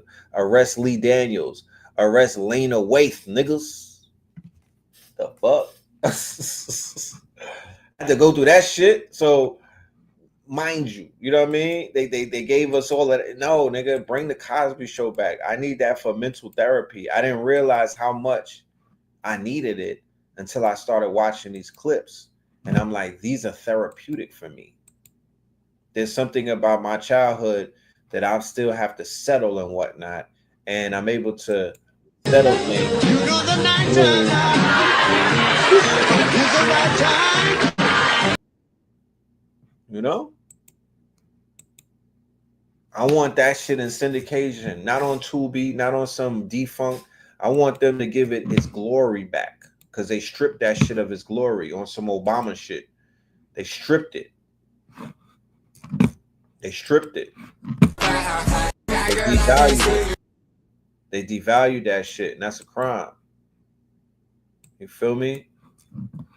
So, I wanted to talk about a story that just took place. Okay, you got the DVD set. You're a legend. I need to look into that. There's a story that took place today. A rapper by the name of Cash Out, right? Some of us may be familiar with his song and whatnot. It came out a long time ago. An old ATL nigga. And I'm just here to let you know, if y'all out there pimping women and y'all flying thoughts all around the world and you're engaging in like the pimpery, you see what happened to Shannon Sharp, right? You see what happened to Shannon Sharp, right? He got washed up and he got finished by that goddamn girl. She went ahead and quit OnlyFans, and she's about to go, blow that bag and whatnot, and probably write a book about it underneath a pseudonym. He was pimping homeless women. Whatever he was doing, and I'm not 100% familiar with his case. I know they locked him and his mama up, right? ATL, I remember I told y'all the story about a pimp that I came across named Bishop, right? Back in the days. Came across a pimp who I was selling clothes to, and his name was Iceberg, aka Bishop. And he was a part of this contingency of pimps who used to be in Atlanta on Peachtree by a club called Visions. They would have their cars right on Peachtree Street. This was like early 2000 and whatnot. And you literally, if you lived in Atlanta, you would see the pimps, right? They was out there. They had the motherfucking polyester suits on, Cat Williams wigs and whatnot. They had the Farrah Fawcett flips. You know what I mean? Them niggas had they shit was doing jumping jacks. Them niggas had crinkle curls or whatnot. You know what I mean? Look crazy. So these pimps were some of the first people that I heard catch Ricos in Atlanta. They started washing up the pimps with Ricos and whatnot. And that was, I believe, some of the first times that Rico came to Atlanta and whatnot, right? That was some of the first times that the Ricos came to Atlanta. They started washing up all of the pimps, right? The gorilla pimps, the heavy-handed pimps, the pimps that had velvet gloves. Them niggas was getting snatched up and they was hitting them with life. So fast forward to this case that we have right here. I'm just letting you niggas know who trying to be out here. You niggas got pimp aspirations. You know what I mean? Y'all want to live out your Iceberg Slim fantasies? Nah, fam, that ain't it. Your ass gonna get life. They're not playing. They smack Nature Boy with life, natural life, right? In Georgia, right? They smack Nature Boy with natural life, right? On some pimping type shit. And this rapper just got life today. So check this shit out. Got a condo on my wrist, girl, I'm cashing out. Got a condo around my neck, girl, I'm cashing out. Before the charges, he had the clubs on lock. In 2012, Cashin' Out hit #1 on Billboard Rap Airplay. He also dropped She Twerkin' in 2014 and released his debut album Let's Get It. But behind the hits was a darker reality unfolding in real time. John Michael Gibson, aka Cash Out, wasn't just a rapper. Prosecutors say he was the ringleader of a human trafficking operation. He was accused of coercing women into sex work for years, leveraging his fame to recruit and intimidate, and ran a, quote, 7-year reign of terror, end quote, in Atlanta, according to Fulton County DA. Authorities say the receipts were digital, 8 phones full of incriminating text messages. Multiple women testified about being trafficked. His mom, Linda Smith, was also charged. She got 30 years. His cousin, Tyrone Taylor, received life plus 70 years. The verdict came down hard. Life in prison for rape, plus 70 years for RICO and sex trafficking charges. All sentences to run concurrently. The courtroom called it more than pimping. They called it trafficking. He once had a Billboard #1, but now he'll never see the Billboard charts or outside again. This case is a stark reminder that what looks like luxury from the outside can hide real horror beneath. And that's crazy because the case was going on while Diddy's trial was going on, right?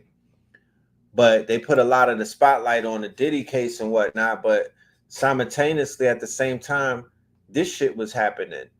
And simultaneously also, Abercrombie and Fitch, the CEO, had a trial in New York, and I believe Harvey Weinstein. Right? Shit, I got some cell phones that I need them to come in. This shit right here got some old rhymes on it. I need them people to come and encrypt this shit. I need some forensics on these phones. You know what I'm talking about? You know what I mean? I don't got nothing to hide. I don't have no D pics or nothing, so I'm good. They could go through my phones. I just got some incriminating raps. The mama got 30. You know, the mama got 30.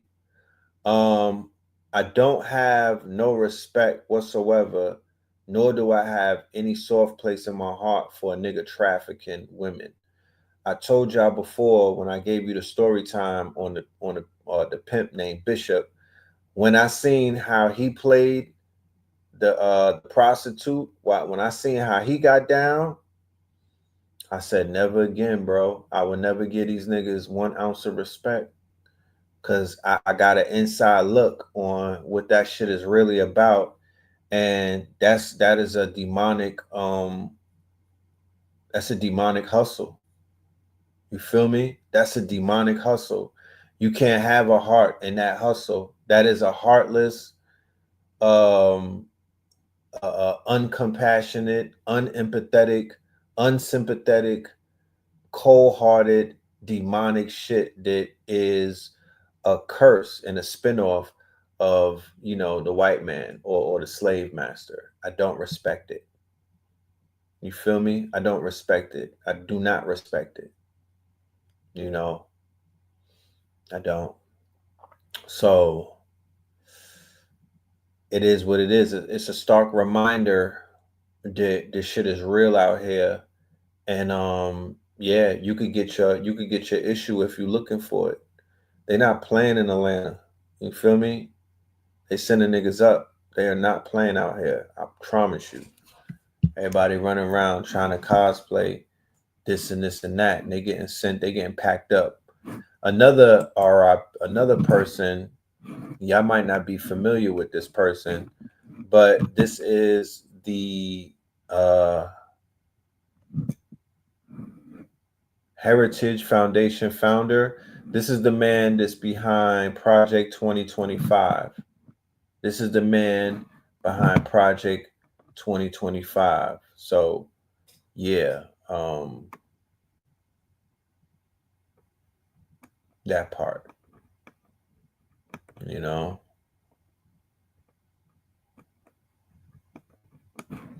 You said these females want those pimps, though. They don't want a guy like you who is compassionate. I mean, 2 wrongs don't make a right. You know what I mean? 2 wrongs don't make a right. You know what I mean? A lot of those women have been taken advantage of, and you know, they're kind of attracted to that type of they're trauma bonding in a sense. But I've watched enough episodes of the soft underbelly. I've watched all of those documentaries with the pimps up, hoes down, and shit like that, and all of that. And that's just how I see it. You know what I mean? That's just how I see it. You know, I see it as something that is exploitation of women. You know what I mean? And it don't necessarily got to be like that. You know, whatever happened to Vince McMahon's case? Sure, Donald Trump.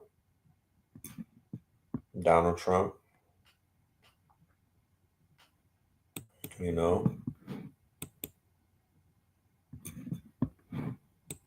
Donald Trump is keeping them people off of Vince McMahon because that's his father. That's like his father. That's like his daddy figure and whatnot. Hoes need management.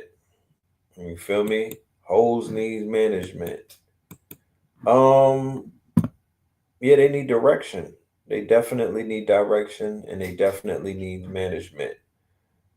But my hands is up because, like I said, The way that the government is cooking niggas, you know what I mean? They making that shit an egregious crime.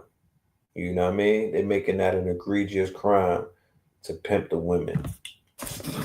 Yeah, Vince McMahon's wife is the secretary of the Department of Education that's currently being dismantled. And, you know, there's not enough uproar about that. So, yeah, her husband was basically about to get a RICO, but now she's dismantling the Board of Education. Welcome to America. Welcome to America. If these hoes use AI to sell their body on OF, is that the same? No, that's not the same. That's not the same. That's not the same. You know? And like what's your name? Like my boy said, pimping ain't dead, it just went on the internet. What's his name? Pimp C. You know, pimping ain't dead, it just went on the internet. So I would say standing on the blade and strong-handed and gorilla pimping and all of that, it's a little bit different than the OF shit. You know, that's like soft compared to that shit that they got in the streets where they running girls up and down the blade and they got these little babies and whatnot outside in East New York, over on Figueroa and all of that crazy shit. Man, y'all must be out of your goddamn mind.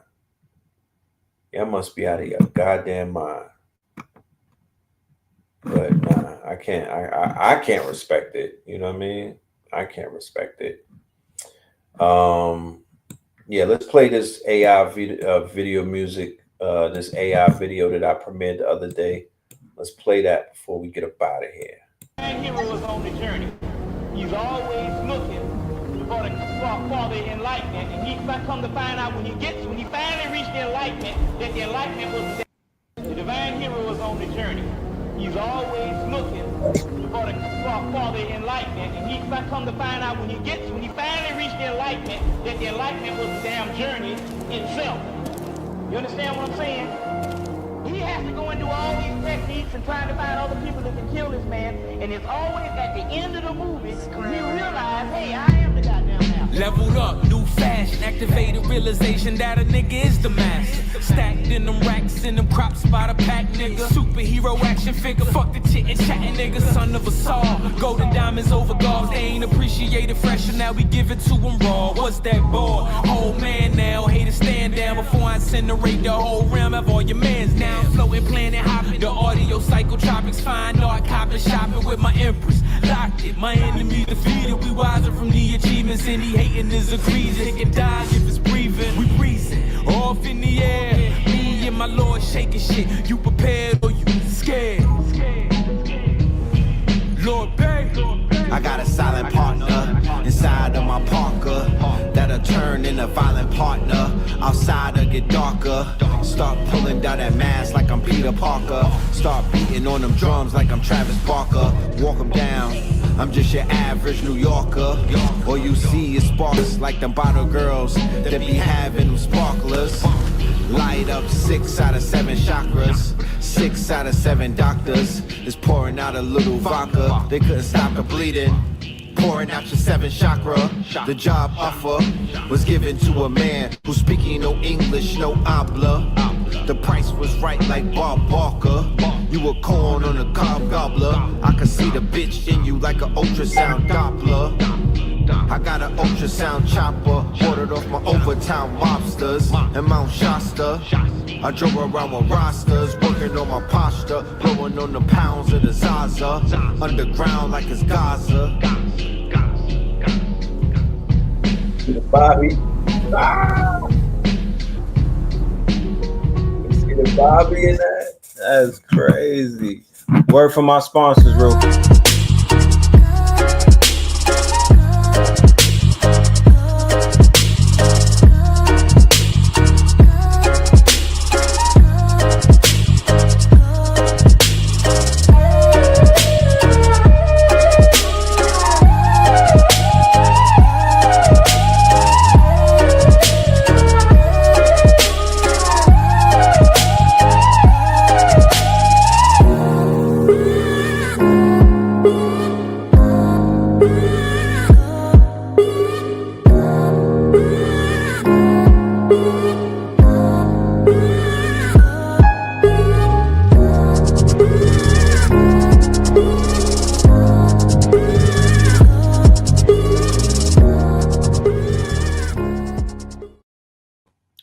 yes. Shout out to our sponsor, Infinite Treasures LLC. Infinite Treasures LLC.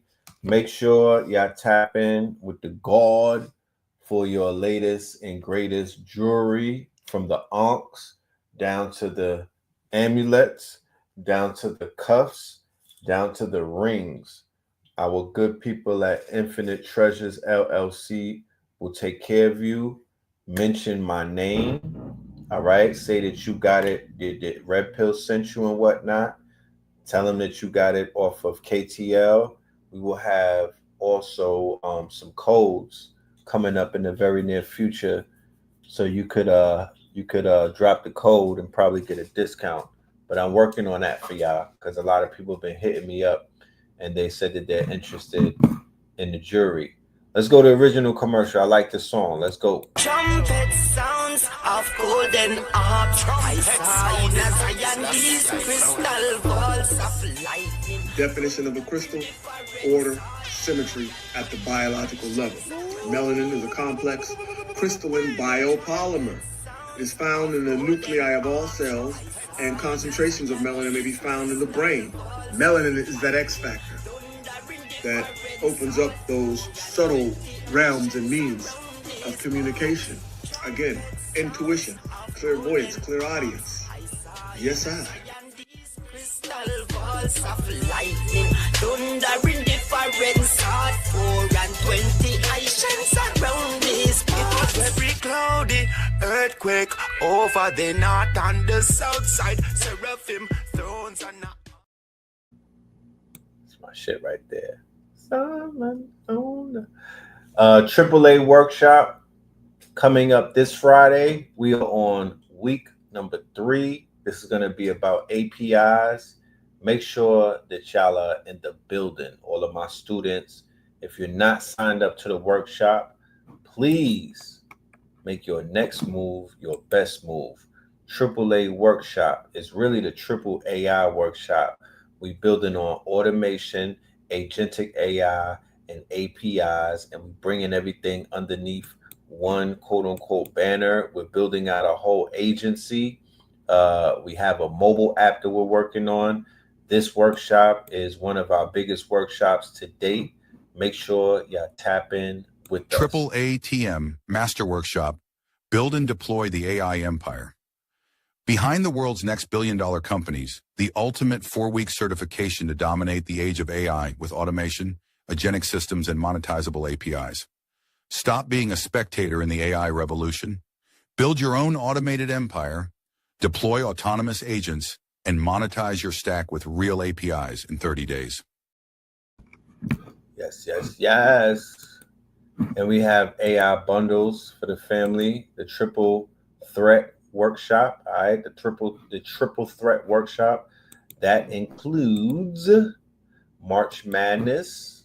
All right, 1,000 income streams, along with the fantasy complex industry.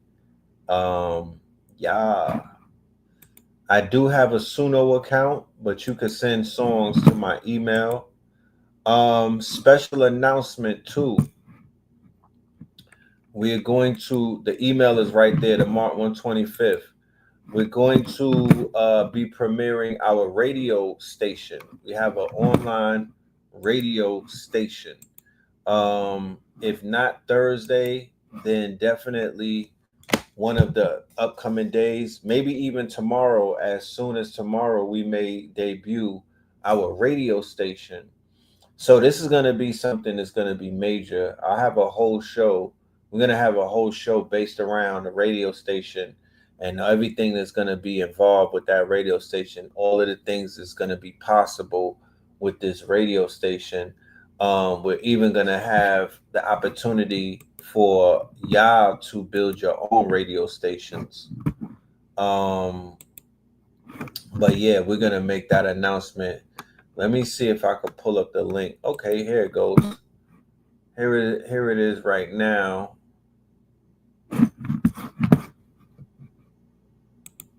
This will be a little soft launch. You know what I mean? Let me get the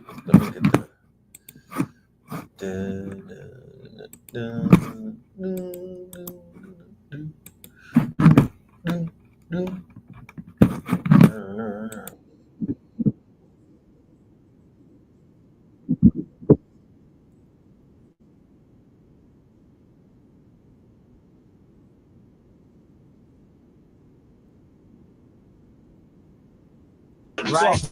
Quite slick, So various this is tricks to radio, the know-how. online radio. Picked up. These That's are just a cover, all especially when I radio pick up. As though stations this right is my here. first These lesson. are all Music different reading radio and writing, stations not too exciting. playing I pick up different what you go to music. create out my kingdom. Right? Based upon the Here's elements and KTL right focus I here. bring.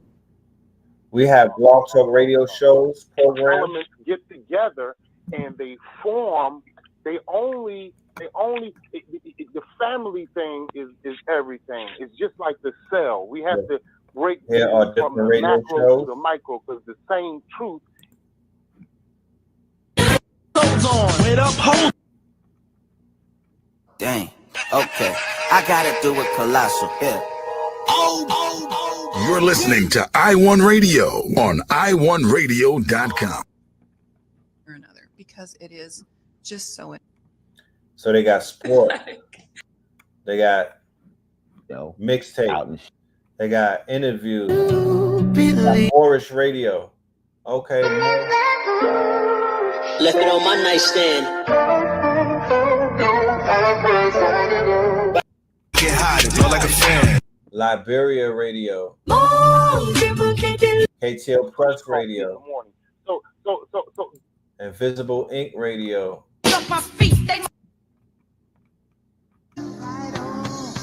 D-Town radio. With a line that wasn't true. Christian. I'm Is that looking in for some disco? Christian rappers too.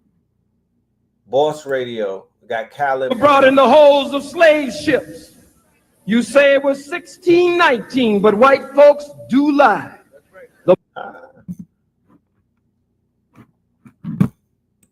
So yeah, that's the radio. Siren X Media.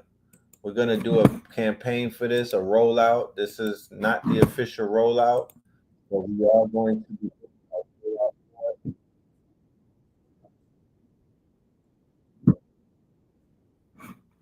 We're going to have all of this available, and in the very near future, we'll even have radio channels available for purchase and whatnot.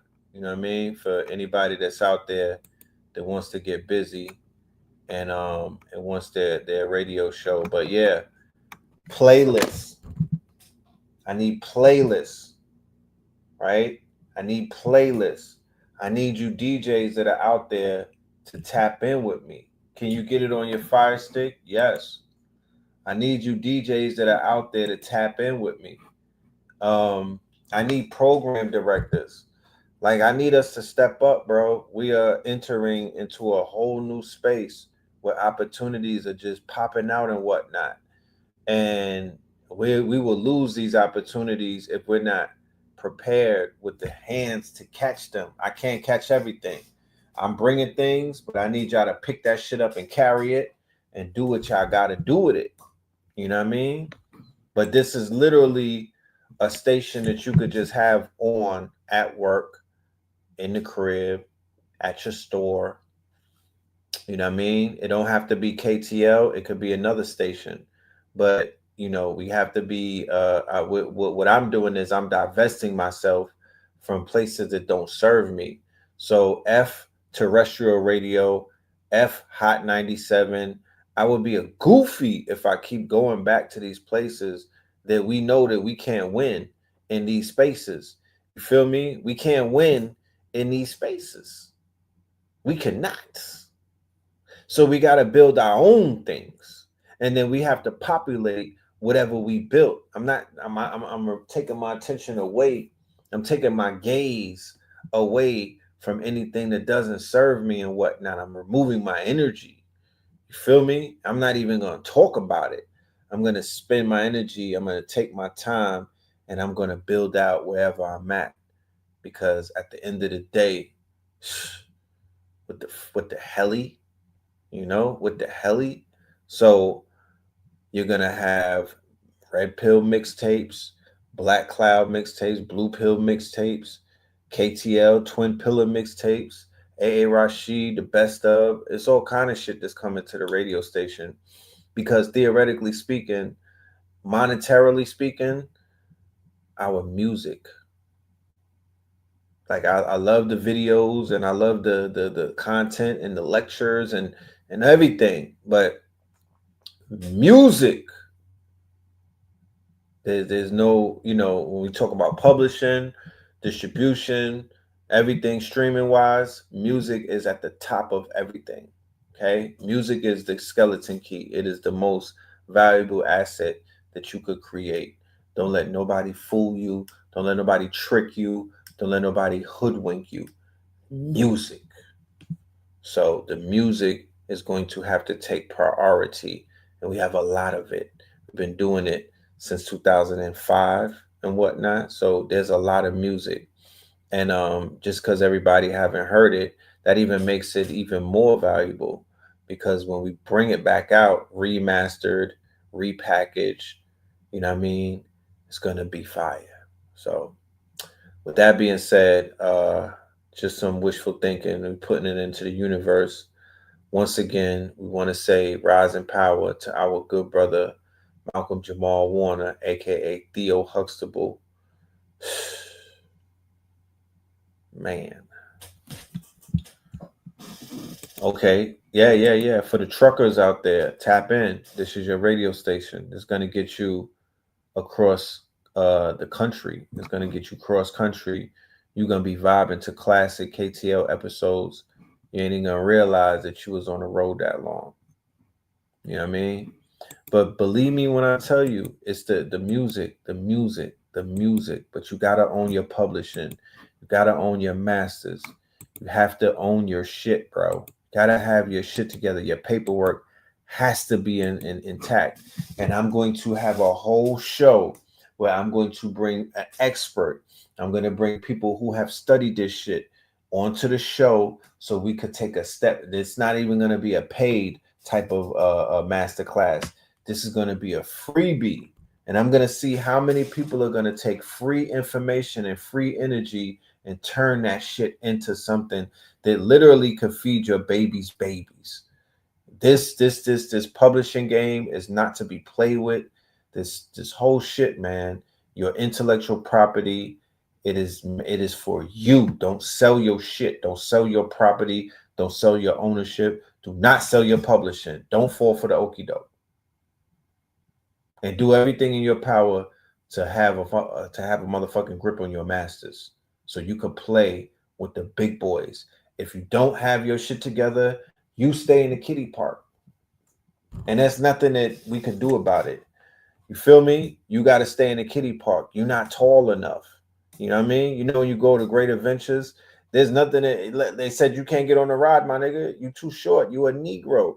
You not grow past my knees. So your paperwork is what makes you a man in this paradigm. Your paperwork, my niggas. Because there's a lot of little niggas out here that don't got their paperwork right. I don't give a fuck how tall they look. If they don't got their shit together, they little niggas. That's just what it is. You know what I mean? I didn't make the rules. I just got reminded of them. It is what it is. You stand tall when your paperwork is tall. You stand tall when you dress for the party. You stand tall when all of your T's are crossed and your I's are dotted. That's when playtime is over. Other than that, they got our people on playtime, playing in the motherfucking kiddie pool inside of the kiddie park, giving niggas Lunchables, and you think that that's a full meal. Throwing motherfucking crackers and cheese at you, and you think that you really eating and whatnot. They got you in the kiddie pool, my nigga, giving you chicken McNuggets while they over there eating lobster tail, caviar, and all of that. We got a lot to learn, but you know, we got people who are researchers in this community. We're gonna bring you the information. So with that being said, peace, love, and light to the family. Y'all stay dangerous, stay focused, and you know, let's send our good brother Bill Cosby and the rest of and definitely his family. He has daughters and he has a wife, Malcolm Jamal Warner. Let's send love and light to his peoples and whatnot, and cover them with the light. So peace, love, and light. All right. Red, blue, purple light, friends. Red, blue, purple light, friends. Facts. Red, blue, purple light, friends. Red.